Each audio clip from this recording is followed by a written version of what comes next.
Hello အားလုံးပဲမင်္ဂလာပါဒီနေ့ကတော့အရန်ပဲစားလို့ကောင်းပြီးရတာရှိတဲ့ပင်လယ်စာကင်းမွန်ချက်ကလေးချက်ပြမှာဖြစ်ပါတယ်။ကဲဒီမှာ squid တွေဝယ်လာပေါ့နော် squid တွေကဒါကင်းမွန်ကဒါ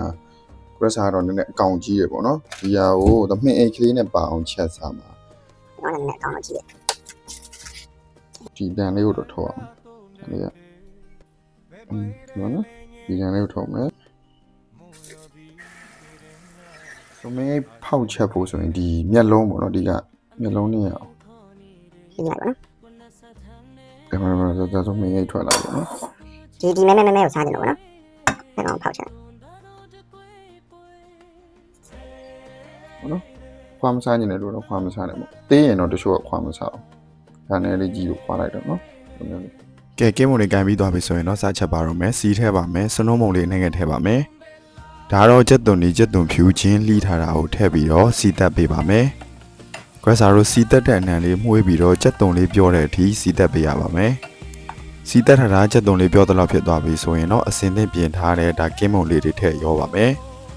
ကရစာကတော့ဒါကင်းမုံကိုအခွန်လေးတွေချုပ်ပြီးတော့ဒါချက်ပေးလိုက်တာဖြစ်ပါတယ်။အကောင်သေးရင်တော့အခွန်ချွတ်စီရမလို့ဘူးပေါ့နော်။တချို့ကတော့အခွန်မချွတ်ဘဲနဲ့ဒီတိုင်းပဲချက်ပါတယ်။မင်းအိတ်ကနဲတဲ့အတွက်အယောင်ကတော့အရန်မမဲပါဘူး။အရသာအနေနဲ့စားထည့်ပါမယ်။ဟင်းညုံမုတ်ထည့်မယ်။ပြီးရင်တကြားလေးနဲ့ငထည့်မယ်။ဒါကတော့ကြက်သားမုတ်ထည့်တာဖြစ်ပါတယ်။ဒါနောက်ဆုံးအနေနဲ့ဒါပဲငန့်ပြားရဲ့အနောက်ကလေးထည့်လိုက်တာဖြစ်ပါတယ်။ပြီးရင်တော့အရသာများရောသွားတဲ့အထိသမအောင်မွေပြီးတော့လုံးပေးလိုက်ပါမယ်။ဒါတော့ငရုတ်တီးအနီအပွားတောင်လေးထည့်ပေးတာဖြစ်ပါတယ်မကြရင်မထည့်လို့ရပါတယ်ဒီလိုလေးထည့်ကြော်စားတာပို့ပြီးတော့စားလို့ကောင်းပါတယ်ဒီကင်းမွန်ချက်တဲ့နေရာမှာရေထည့်စရာမလိုပါဘူးကင်းမွန်ကထွက်တဲ့ရေနဲ့ပဲဒါလုံးပြီးတော့ချက်လိုက်တာဖြစ်ပါတယ်ဒီကင်းမွန်ကထွက်တဲ့ရေလေးတွေခန်းသွားပြီးတော့အရသာအပေါ့ငံအနေထားအစင်းသင်းဖြစ်ပြီးဆိုရင်တော့ဒါကင်းမွန်ချက်ကလေးရလာပါပြီဒီကင်းမွန်ချက်နည်းလေးကလွယ်ကူရိုးရှင်းပြီးတော့အရန်ပဲစားလို့ကောင်းပါတယ်ကင်းမုံချက်တဲ့နေရာမှာအဓိကသတိထားမှာဒါအကြာကြီးတဲလို့မရပါဘူးအကြာကြီးတဲရင်ဒီကင်းမုံကမာသွားတယ်ပါတယ်